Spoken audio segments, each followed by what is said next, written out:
Je me tiens devant vous, dans cette enceinte, plein de remords et de regrets, pour confirmer à nouveau que les accusations portées contre moi par l'équipe de l'accusation sont véridiques et qu'elles sont conformes à la vérité.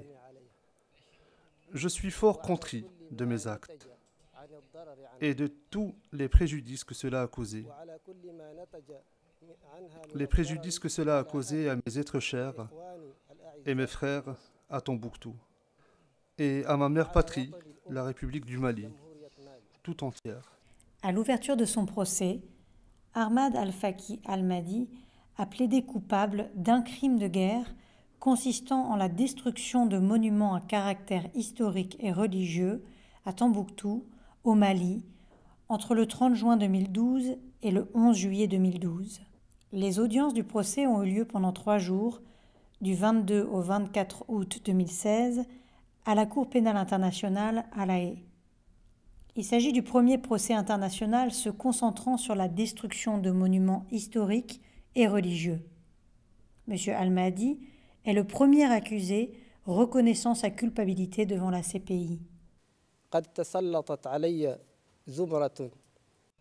À l'époque des événements, j'étais sous l'emprise d'une bande de leaders et de figures emblématiques d'Al-Qaïda et d'Ansardine.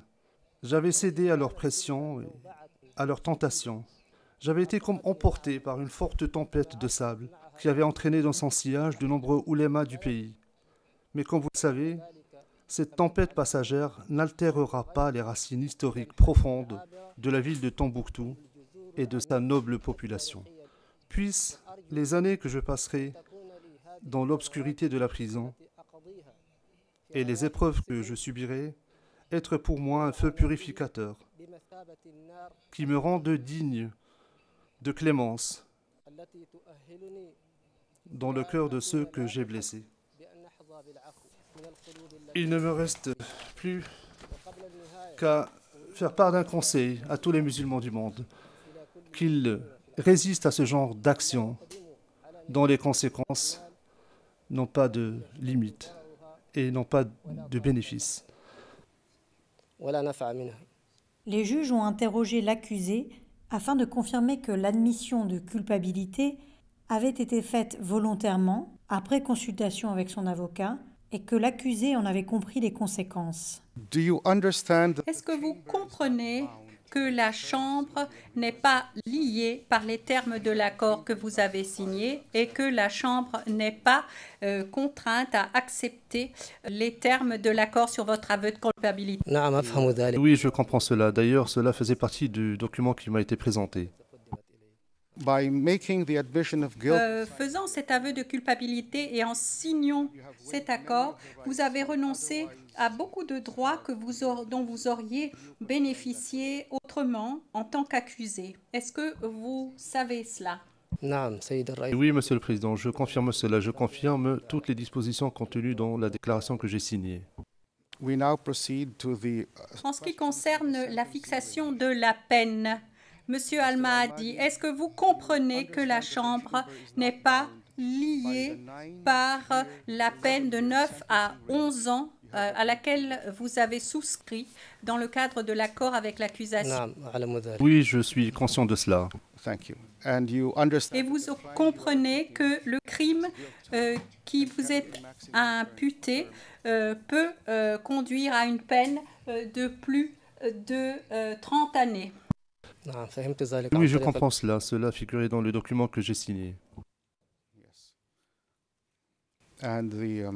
Vous comprenez que si vous êtes condamné, la Cour peut ordonner des réparations pour les victimes et vous imposer des peines financières, des amendes.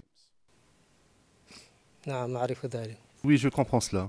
Le procureur de la CPI, Fatou Bensouda, a déclaré que l'accusé, en tant que membre d'Ansar Eddine et à la tête de la Hezba, la brigade de la morale, a joué un rôle central dans la destruction de monuments religieux à Tombouctou.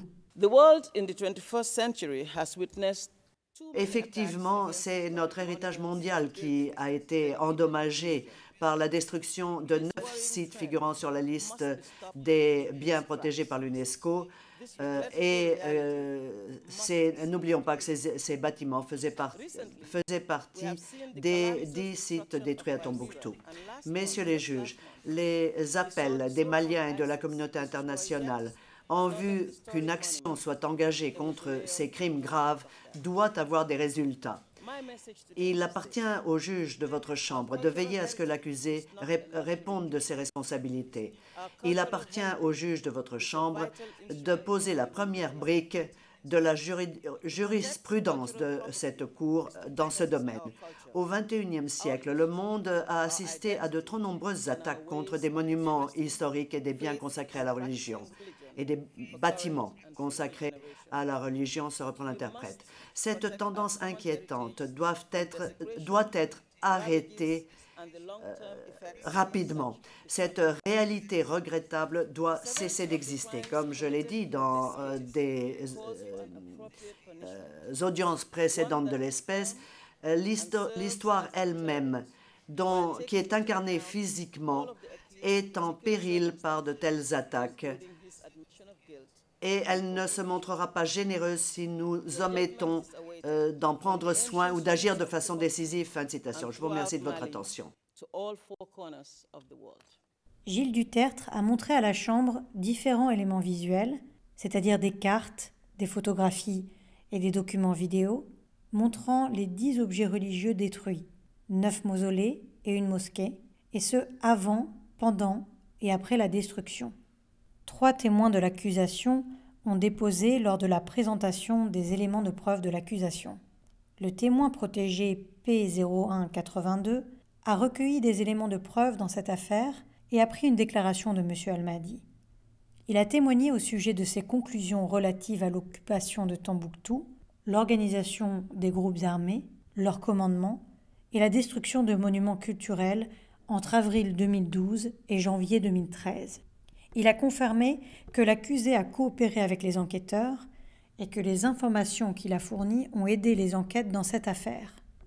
Francesco Bandarin, le deuxième témoin de l'accusation et directeur général adjoint de l'UNESCO, a témoigné sur la façon dont les monuments sont ajoutés à la liste du patrimoine mondial, le devoir des gouvernements et de l'UNESCO de protéger les monuments sur la liste et l'impact de la destruction de monuments culturels. Les mausolées qui sont associés quelquefois aux mosquées représentent vraiment un point central de la vie religieuse pour les habitants, mais également pour toute la région. Ils sont le centre de pèlerinage important. Le troisième témoin de l'accusation, le témoin expert P0431, s'est exprimé au sujet du patrimoine culturel du Mali, de l'importance et de la protection des monuments culturels et concernant les réactions de la communauté locale et internationale à la destruction des sites de Tombouctou. Le représentant légal des victimes, Maître Mayombo Kassongo, représentant les 8 victimes qui participent à cette affaire, a déclaré que les victimes qu'il représentait lui ont toutes rapporté des récits similaires de honte, de souffrance et de déconnexion intellectuelle qu'elles ont vécues après les destructions des mausolées. Les victimes, a-t-il dit, ont également souffert de pertes financières du fait de la perte de revenus liée aux visiteurs des mausolées. Monsieur le juge, il est principalement question dans cette affaire d'un crime perpétré contre le patrimoine culturel. Alors, il n'existe pas de plus aberrant et de plus criminel que celui-ci contribue à la diffusion de l'obscurantisme. Ceci est beaucoup plus dommageable, beaucoup plus dramatique que la simple destruction matérielle de monuments. La destruction des esprits n'est en réalité que le prélude, une précondition nécessaire à la commission des crimes relevant de la compétence de cette Cour. C'est pour cela que les victimes ont certainement raison de douter de la sincérité de l'aveu et des remords exprimés par l'accusé. La réalité est que les victimes prennent mal l'aveu de M. Al-Maldi.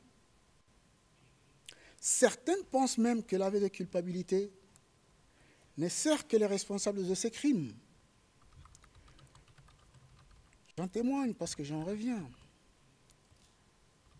Toutes les victimes sont remontées. Le pardon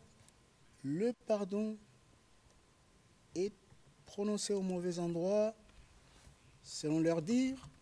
Pourquoi devant la cour? Il fallait avant. Le pardon est prononcé tardivement au stade du procès. Les conseils de la défense d'Ahmad Al-Faki Al-Mahdi, maître Mohamed Awini et Jean-Louis Gilissen, ont ensuite présenté des remarques au nom de leurs clients. Maître Awini a déclaré que, lors de la détermination de la peine, la Chambre devrait garder à l'esprit que son client a reconnu sa culpabilité et a demandé pardon.